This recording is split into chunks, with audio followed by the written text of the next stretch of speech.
Touch that dial. You're now listening to Debate Talk Free Radio.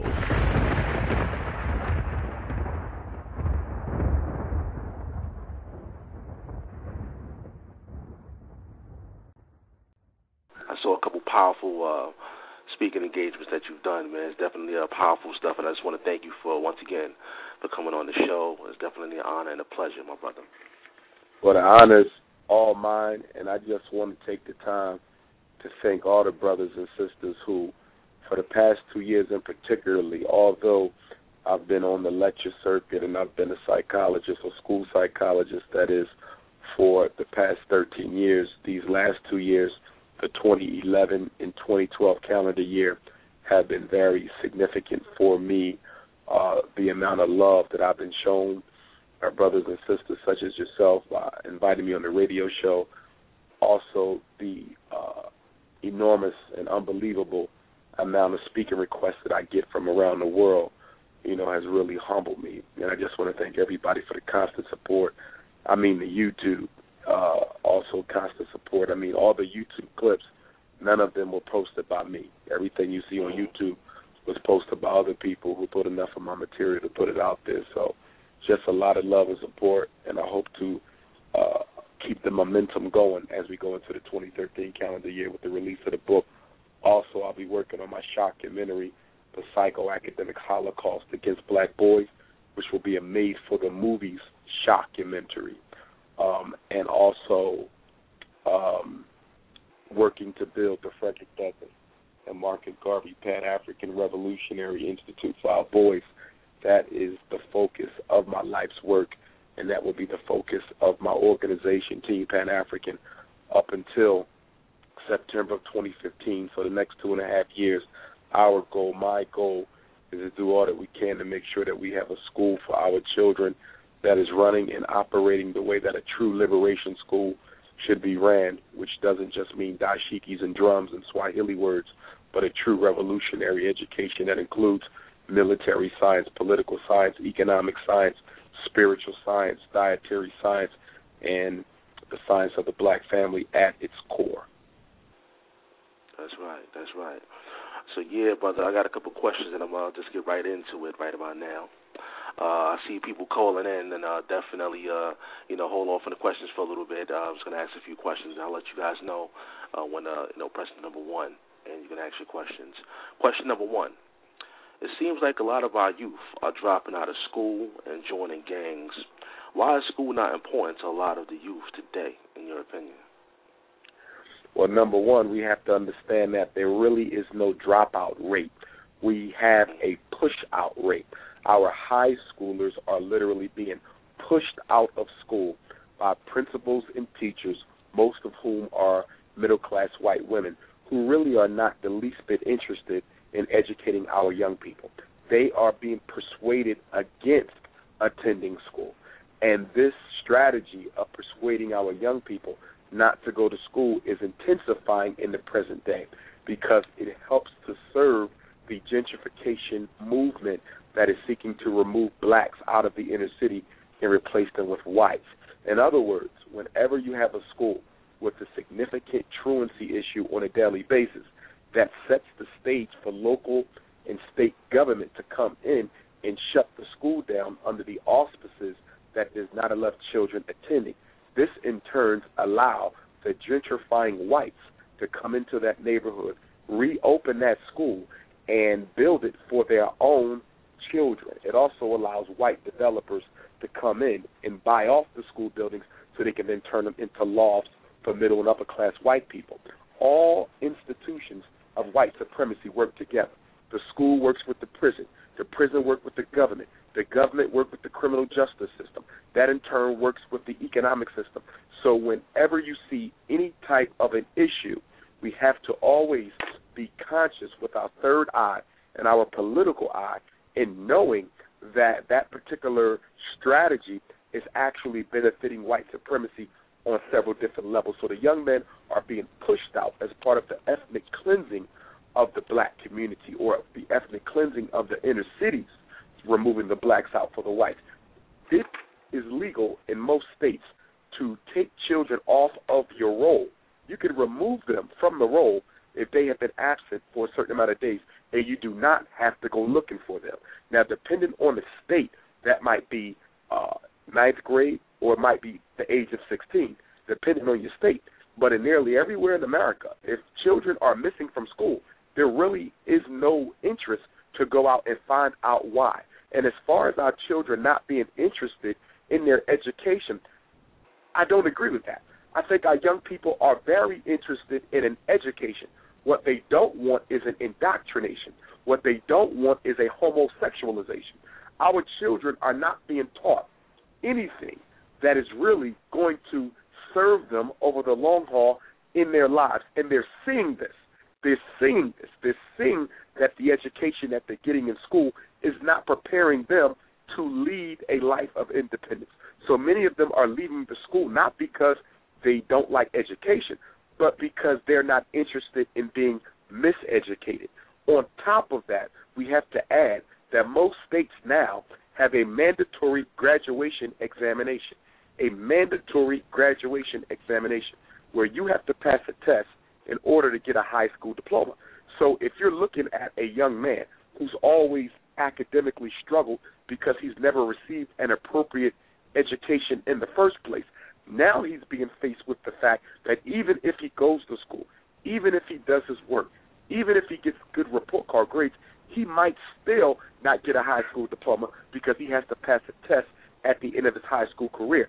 So they're not leaving because they want to. They're leaving because they don't see any future in public education as it's currently designed.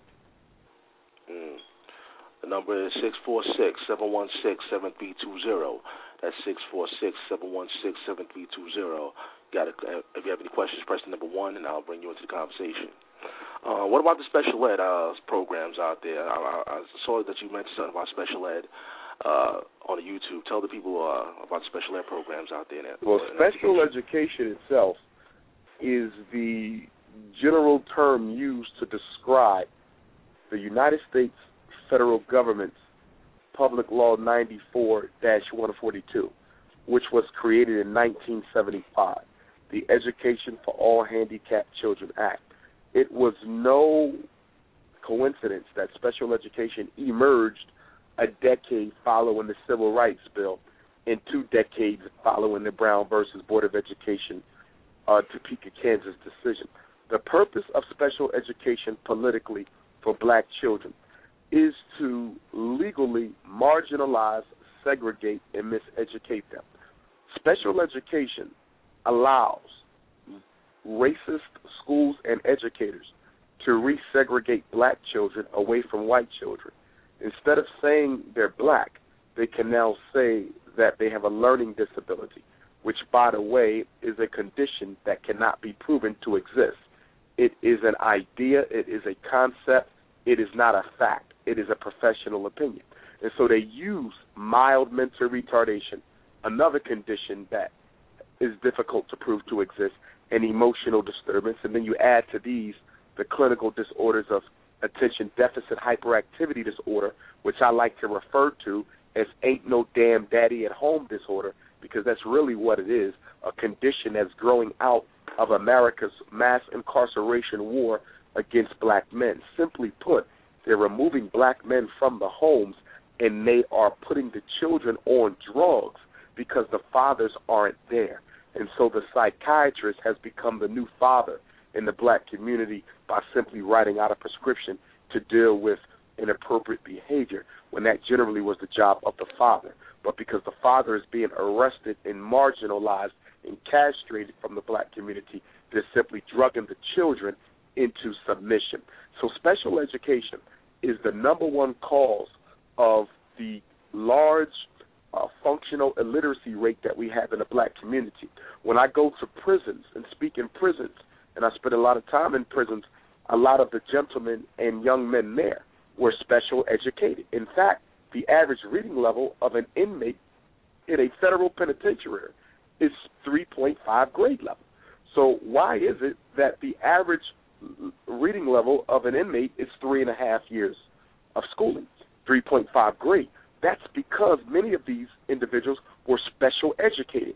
When a child is put in special education, they are no longer expected to achieve as well as their peers. That is serious, because when you allow your child to go to special ed, you're saying that I really don't think there's much hope for him above and beyond the special education program. Now, a lot of children could go into special ed, and they might only be in there for part of the day or maybe a couple hours a week. We're not talking so much about the itinerant level of special education support. We're talking about our full-time special education children, full-time special education children who are separated from the regular ed setting all day, 5 days a week, and deliberately miseducated, when we know full well that by the time they graduate high school, if they graduate at all, they will not be academically functional. So they will not be able to consider trade school.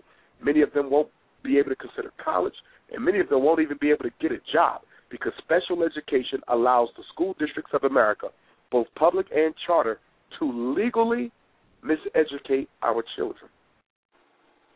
That's right. Now, a lot of our youth are growing up in single-parent households.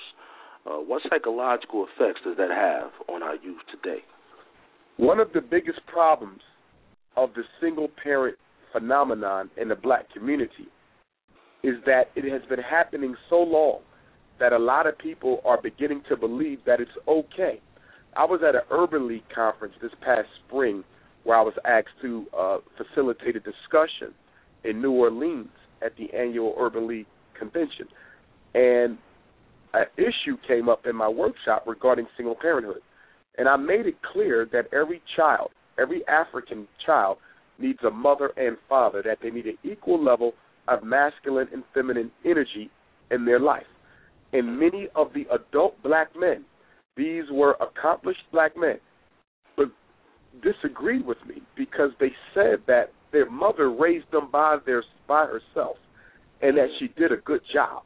And what I tried to get them to understand, although your mother raised you by yourself and she did a good job, that is not as good of a job that can be done if your fathers were also participating in your life. Your mother is not at fault for raising you alone, but we have to understand that God gave us two parents because we need two parents. And saying that it's okay for mothers to be raising boys by themselves is feeding this epidemic we have of single parenthood. We also have a rising number of black women who, having raised children by themselves, believe that they don't need the father around. We have a serious epidemic of black women who are intentionally keeping the black men out of the lives of their children, and many of them are being supported by their mothers, which is the children's grandmothers, and other women in the community, even in the conscious community, who are working against the father's presence in the lives of their children. So this is a very, very, very big issue. Now, psychologically, what are some of the ramifications of single-parented children?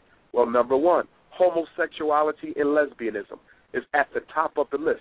When a black boy doesn't get enough masculine energy from his father, he can grow to hate his father for not being there, or he could grow to continue to search out the masculine presence that he was denied in his childhood, which can lead to a romantic relationship with another man who's looking to exploit that boy for sexual favor.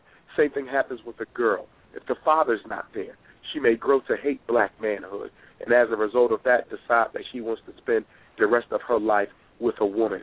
We also know that children who come from single-parent homes suffer more anxiety, more depression, more chemical dependence, more juvenile delinquency. They drop out of school quicker. They're less likely to get married, and they're less likely to have the other parent of their own children involved in a child's life. So we have to look at the intergenerational consequences of this single parenthood. And we have to say, I have to say personally, that I'm guilty of that. I have two children, two daughters who I love with all my heart, but I had those daughters out of wedlock. And that is not the type of example that I want to set for African-American boys. And whenever I do talk to our young men in schools, in prison, community centers, libraries, and when I travel the country lecturing, I try to make them understand that I made a mistake not in having my children, but the manner in which those children was brought into this world, and that was outside of wedlock. So we have to be very, very cautious. The example that we set for young people, because I myself, even being guilty, I'm not setting a perfect example as well. But again, us have children who are being raised in homes with both parents.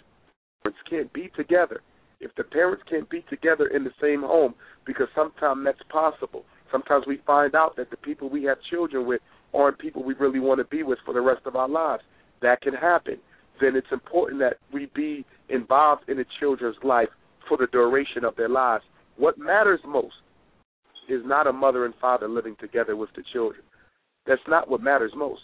What matters most is the mother and father working together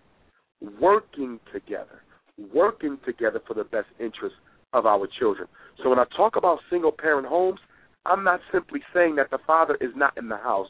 When I speak of single parenthood, I'm speaking of the father's presence in the life of the child. And I want to clarify that, because most of the time when discussions of single parenthood are had, it's about whether or not the father is physically in the home.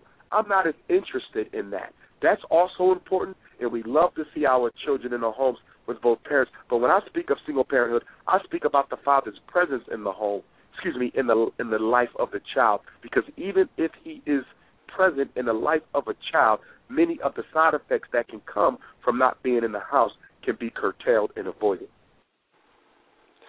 Yeah, now for those who just joined in the room, the show is called Addressing the Black Struggle. I actually have a question in the chat room for you from FMCI. It says, what is the information you need from brothers who want to be part of BMEN? Black Male Empowerment Network. Yes, indeed. That's one.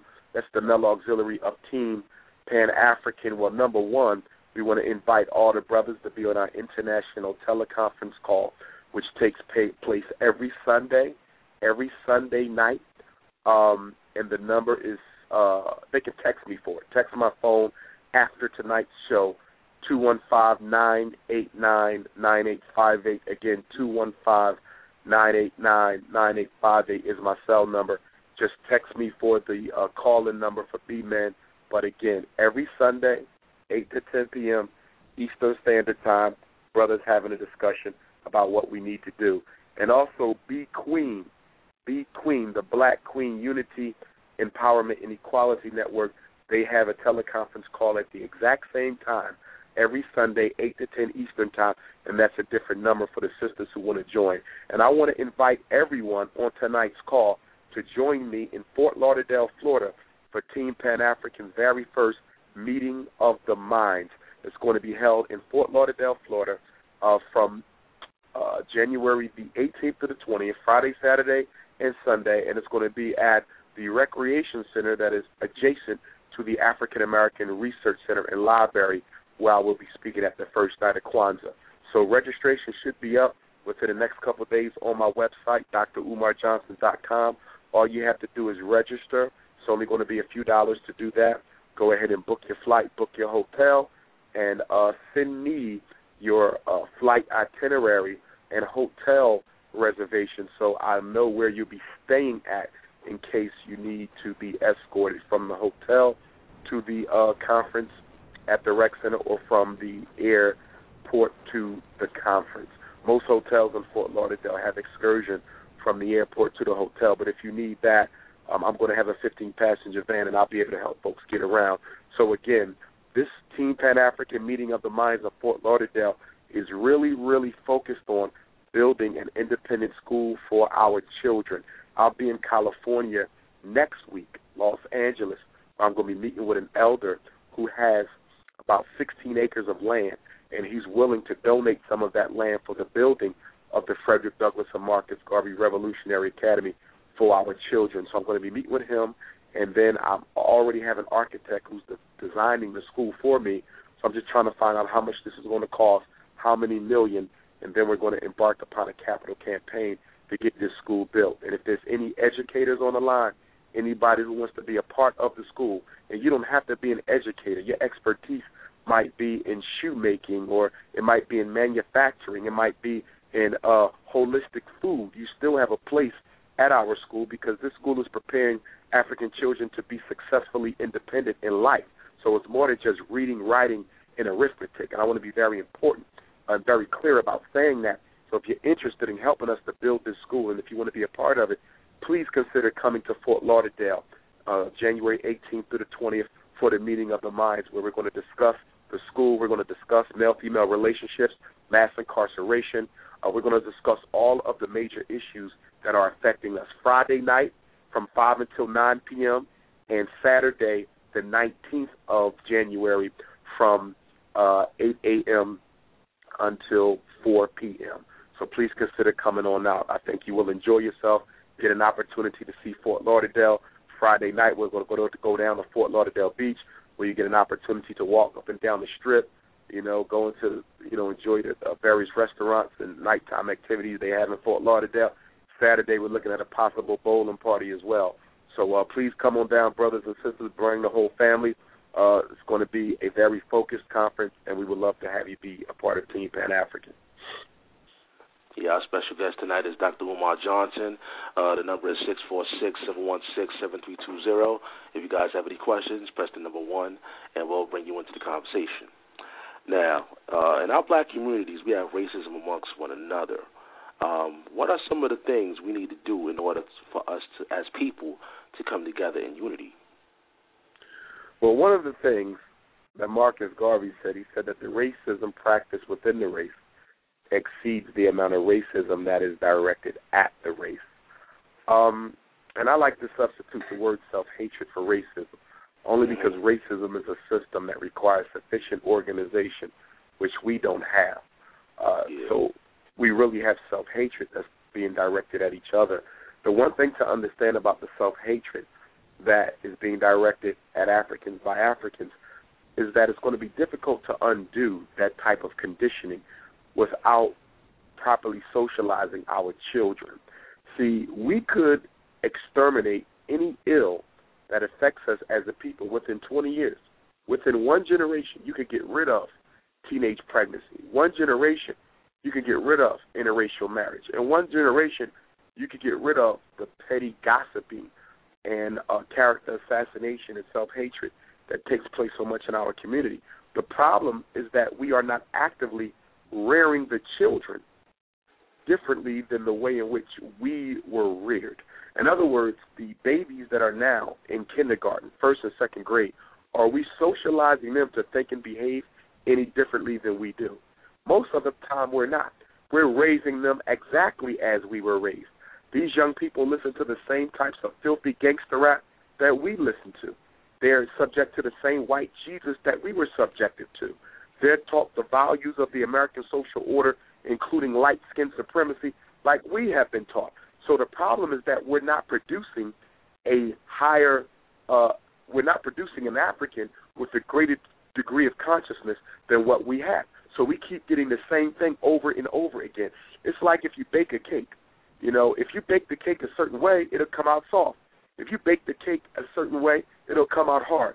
You bake this cake a certain way, it'll come out fluffy. You bake the cake a certain way, it'll come out flat. Now, it's the same ingredients that you're using to bake the cake. The flour, the eggs, the milk, the water, the protein. It's the same cake, but how you bake it will give you a totally different product. It's the same with raising our children. We're all putting them in the oven of the same cultural incubator. The problem is we are literally educating and socializing them the exact same way that we were. So the girl who's in 8th grade is looking forward to getting pregnant in the 10th grade. The boy who's in the 10th grade is looking forward to going to jail when he's 19 years old. Why? Because we are not teaching our children how to think any differently than we have been taught. And until we do, you're going to keep on seeing the problems that we have get worse, because problems don't stay the same. This is a psychological reality. Problems don't stay the same. They are always getting better or they are always getting worse. They never stay the same. White supremacy is either getting weaker or it's getting stronger. Black people's control over their children is getting weaker or it's getting stronger. Nothing stays the same. So if you're not working to improve the manner in which we raise the next generation, then we're automatically hurting it. And that's why the black-on-black violence gets worse. It's worse now than it was in the 90s. It was worse in the 90s than it was in the 70s. It was worse in the 70s than it was in the 60s. look at the dropout rate. The dropout rate is worse now than it was 10 years ago, which was worse than what it was 20 years ago, because problems do not stay the same. They get worse. And because we have stopped working collectively and seriously to address our problems, they've only gotten so much more worse. Unfortunately, too many distractions have been placed in our way. Obama is a distraction. Religion is a distraction. Sometimes our cultural history can be a distraction for people who seek to turn our history into another religion, a form of escapism. We have drugs is a distraction. Materialism is a distraction. The so-called black middle class, which doesn't even exist, that's a distraction. So the problem is that propaganda, as Marcus Garvey said, is the greatest weapon used to destroy your people. Mr. Garvey said propaganda is even worse than open warfare. And if you look at the war against black people, it's predominantly a war of propaganda. You're simply being led to believe your conditions are better. Your conditions aren't better, but you're being told this. When black people came out of physical slavery in December of 1865, with the passage of the 13th Amendment, we owned less than 1/2 of 1% of all the wealth in America. Here we are, 144 years later, with all the athletes and entertainers and Oprah Winfrey's and Bill Cosby's, and we still only own 1/2 of 1% of all the wealth in our country. So if we're saying that we made progress, whose definition of progress that we're using? And we have to be very careful in particular about the definitions we use to describe our reality, because you are a slave to the definitions that you accept. So if you accept progress being the fact that you got a half-black president in the White House, or if you accept progress as the fact that half of the NBA superstars and half of the NFL superstars are black men, if you see that as progress, that more black people own homes, or should I say are paying on homes, because most of them won't own them. Their grandchildren will still be paying them off with these 30-year mortgages. But if your definition of progress is purely material acquisition, then we've made a lot of progress. But if your definition of progress is politically sound, as is mine, meaning progress is the extent to which you control the means of production necessary for your community to sustain itself, we haven't moved forward. We actually moved backward. We own less land, less business, and less real estate in America today than we did 40 years ago. So who in the hell's definition of progress are we using? Powerful stuff. Once again, we have Dr. Umar Johnson, for those who just joined in, as our special guest. The title of the show is Addressing the Black Struggle. Have any questions, just dial the number 646-716-7320. This is 646-716-7320. Now, there is a lot of interracial dating going on today. Tell the listening audience, what is your take on it and how it affects us as a people? Well, first we need to understand all low self-esteem people cling to other people who have more self-respect. Black people are psychologically addicted to white people. This is an absolute reality. The only people in this world who are interested in integration are people without power.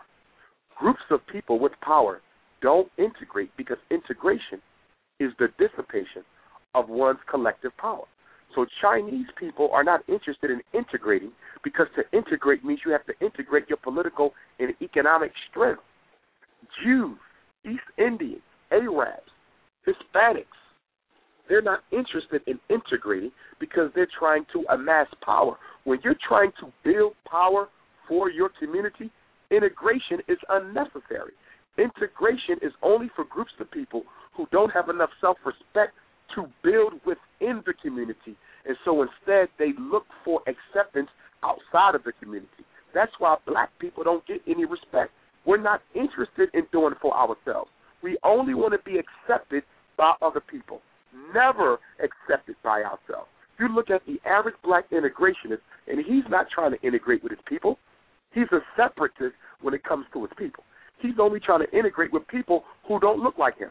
You put him in a black community, and he runs away as quickly as he came. So is he an integrationist? He's an integrationist when it involves other people. But when it involves people who look like him, he's totally separatist. Interracial marriage, which is predominantly a black male, white female thing, is nothing more than the same concept being expressed on a romantic level. If I hate what I am, if I hate who I am, if I hate what I look like, naturally I'm going to try to destroy my cultural phenotype so that when my children come into the world, they don't look like me. Interracial marriage, babies with white women, is another strategy that black men use to try to commit genetic extermination. It is a form of eugenics because you're putting your seed into the womb of a white woman, incubating the baby that is biologically African, but phenotypically they're going to look more European than they look African in many cases. Now, of course, you have to roll the dice with that because sometimes they can come out still looking as African as you because we are the carriers of the dominant gene. But in most cases, they're lucky enough, unfortunately, to have their child look lighter than them and look whiter than them. So black men marry white women because they don't have any love or respect for the women of their own race. They don't see anything good in a black woman. Don't get me wrong. Some of our sisters do have issues. There's a lot of black men out here fighting like hell to participate in the lives of their children because black women are keeping them out of it and for very selfish reasons. Yes, our sisters got problems. They're not perfect, but we also have problems as black men, and we're not perfect. So if our sisters can stick to us, then the last thing we can do is stick to them. And I think that we all, as black men, need to take a vow of commitment to black women. Whenever we do get married, for those of us who are not, we have to marry within the race. Now, as a Pan-Africanist, you can get that woman from anywhere you choose on the globe. She may come from the Caribbean. She may come from the Holy Continent. She may come from Europe. She may come from Canada. She may come from Central South America. She might come from Australia. I don't care where you get her, but she must be an African. If you don't like the personality type of black women in America, so be it. Get a sister from another place, but she must be an African. Black men are marrying white women because they want to be white themselves, and they feel that at least if they can have the white man's woman, then it makes them feel like they're a little bit more equal to the white man. You would not be interested in marrying a white woman if you didn't have low racial self-esteem yourself. Yeah, once again, the number is 646-716-7320. If you have any questions or comments, you can press the number 1, and we'll bring you into the conversation. Do you believe that religion has brought us even closer together as a people or farther apart? You know, a lot of our brothers, they, run to the church for spiritual upliftment, stuff like that. What's your take on religion? The black church is a drug. It has not brought us closer together. It has served to only push us further apart. When I speak of the black church, I'm speaking of all black religions, Islam, Christianity, even African traditional religions. You look at all of the religions, they have basically operated on a principle of tribalism. That is to say that what I do is better than what you do, okay? And if you don't believe in my God, then you're automatically wrong. Telling someone that their God is wrong, okay, isn't something you want to do if you're trying to forge life-lasting bonds. Black religion is a drug. It is put there on purpose to give hopeless black people an opportunity to put faith in something other than their own ability to change their circumstances. A drug is anything you invest time, money, and effort in that gives you the appearance that things are getting better when in reality they're not. You drink a bottle of alcohol.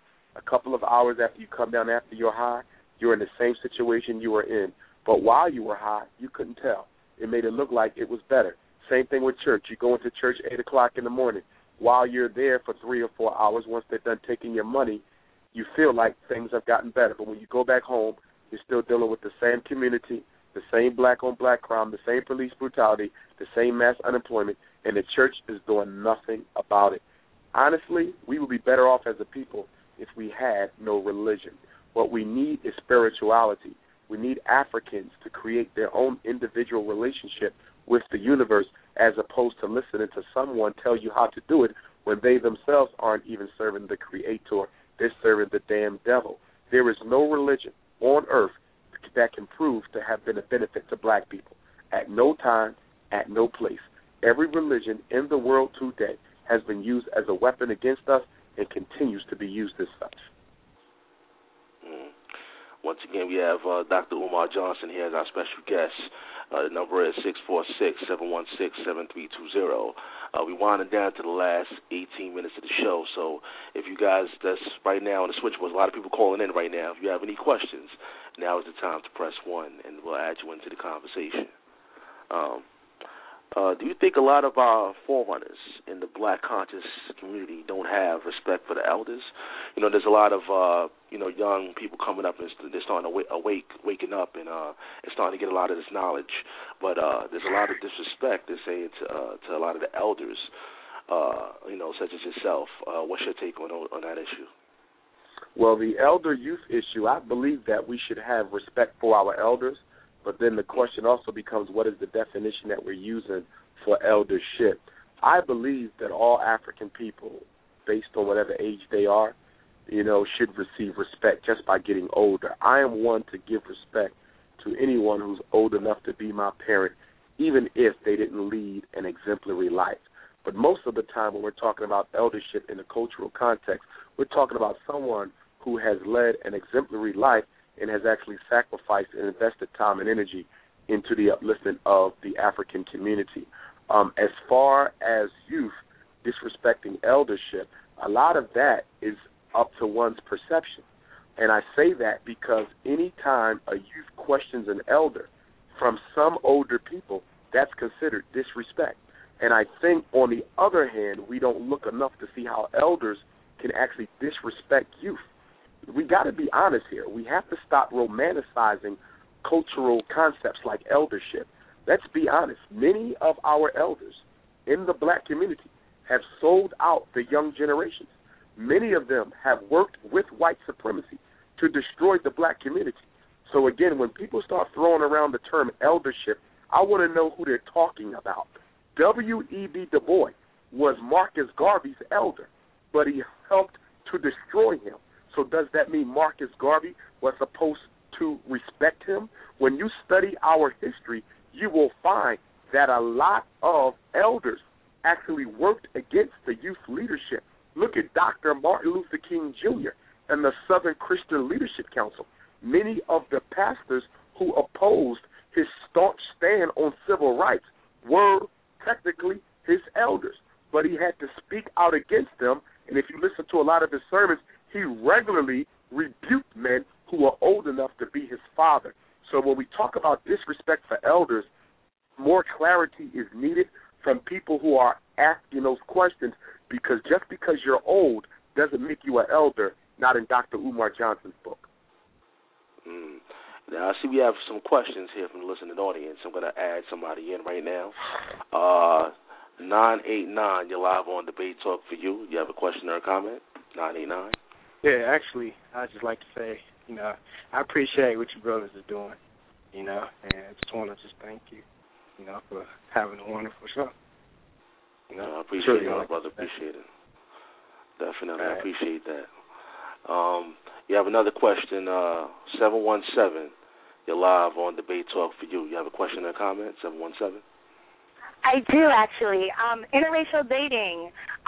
Don't you believe that as a Christian, now I'm not saying that as Christians we're supposed to abandon our culture, our belief system, the things that we do in our own culture, but aren't we supposed to love all people? I don't necessarily believe that this is a self-esteem issue if a black person is to be with a white person or vice versa, and this person is to be with a black person.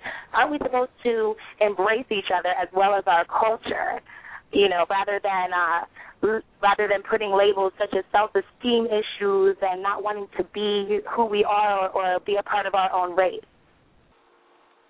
Whenever there's any type of an issue taking place in the black community, the question you have to ask yourself is who benefits from this? When black men marry white women, who benefits?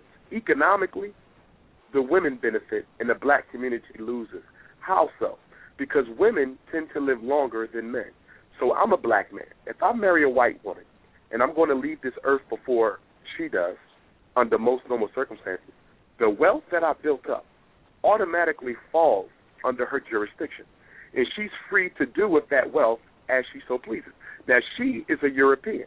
No matter how much you want to ignore people's race, race is the most significant identifier and issue in the world. And you can't explain it away just by wishing that it's not there. But that when I die, that woman is not likely to take my wealth and give it to my people, black people, who need that money. Instead, that money goes to her, stays with her, goes to her family. So what I just did by marrying a white woman is I committed an act of racial sabotage and treachery because I took millions of dollars out of the mouth of my people and gave it to a people who don't even need the money. So economically, interracial dating benefits white people. Now let's look at the children. Psychologically, and I've done a lot of work with biracial children. I've had biracial friends. I've dated biracial women. And allow me to clarify, any person with an African parent is an African. So you would be suggesting that all white women are racist at the end of the day, and that all of these white women would benefit themselves ultimately and not benefit the culture of their biracial children? Let me tell you what I'm suggesting. What you're suggesting. I'm not suggesting that all white people are racist. I am stating that European culture itself thrives upon racism.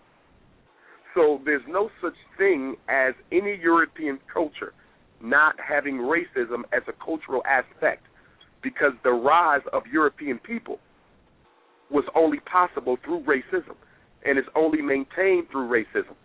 10% of the world's population can only control the other 90 through an effective program of global white supremacy. So there is no European culture without white supremacy. There's no Italian culture without it. There's no Irish culture without it. There's no Jewish culture without it. There's no Anglo-Saxon culture without it. There's no Portuguese culture without it. There's no Belgian culture without it. There's no Greco-Roman culture without it. White culture is profoundly a racist culture. It is based on racial supremacy. That has never changed. And if it did, I need you to give me a date when white culture stopped being racist. When did it cease to be racist? I believe there's a date when a lot of people stopped being racist. I mean, maybe the majority. When did that? Do you have a date? The majority, when did white people come together? Of Europeans, maybe the majority of Europeans are, racist, white supremacy. I definitely believe in your stats. I definitely believe in all of your facts and figures. But I also believe that there is a, even in its smallest measurement, a percentage of people that are not racist. I think there may be a percentage of people who attempt to control their racism. But we have to be honest, at the end of the day, no matter how liberal you might claim to be, when it comes to siding with one's race, white people do not have a history, nor do anyone else except black people because of slavery. They do not have a history of siding with the opposition over their own people. Study any liberal movement in American history or global history. Whether you look at the civil rights movement, you can look at the abolitionist movement, you can look at the current NAACP and Urban League. At the end of the day, when the fire hits the metal, white liberals are not more loyal to black people than they are to white people. And no white person could ever claim to be more interested in a black person than the black person is interested in themselves. Even white people have written on the hypocrisy of white liberals who claim not to see race, but when you look at their political views, when you look at where they live, when you look at their thoughts and ideas on various political issues, they're no different than the Ku Klux Klan or anyone else. So one thing that I try to do for my people is make sure that they are absolutely clear that whether a white person identifies themselves as a liberal or not, they might be respectful towards you. But at the end of the day, they are loyal to their own race. And to be loyal to the European race is to be loyal to white supremacy, because the European race is based upon white supremacy. Once again, the number is 646-716-7320. That's 646-716-7320. Our special guest is Dr. Umar Johnson. We're winding down to the last 9 minutes of the show. So if you have any questions, press the number 1, and we'll add you into the conversation. Now, what are some of the books you recommend to the black youth who only understand black history from the classroom? Well, first, let me finish. I want to make a quick point that I was going to make before I was interrupted by the young lady, and that is when a black man has a child with a white woman, that child is quote-unquote biracial, although biologically they're African, and that's how I see them, unless they don't identify with the race. Historically, white men have always used their biracial children to work against the best interests of African people. That's one of the reasons why we have so much light-skinned supremacy in the black community now. That's why there's so much distrust between darker-skinned Africans and lighter-skinned Africans, because historically it was the light-skinned African, okay, and prior to the light-skinned African, it was the biracial African, the product of the slave master and the slave woman, and they would use that biracial child to control the larger black masses, but at the same time keep their loyalty because they were being loyal to their father, who is the white man. And most children have a difficult time being loyal to their race, black people, or when their father is white. And so we have to realize that there was an intentional creation of a hybrid race in Africa, a hybrid race in Asia, a hybrid race in Europe, a hybrid race in the Caribbean, and a hybrid race within the Americas. Biracial Africans, that was a political strategy. White men deliberately seek to create a race in between so we can use them against their darker brothers. So again, when we talk about interracial marriage or any issue, who benefits from it? Who benefits financially? White women. Who benefits politically? White men, because their children, their biracial children, are still going to be loyal to the white race. So again, interracial marriage is not a harmless behavior. It has nothing to do with love.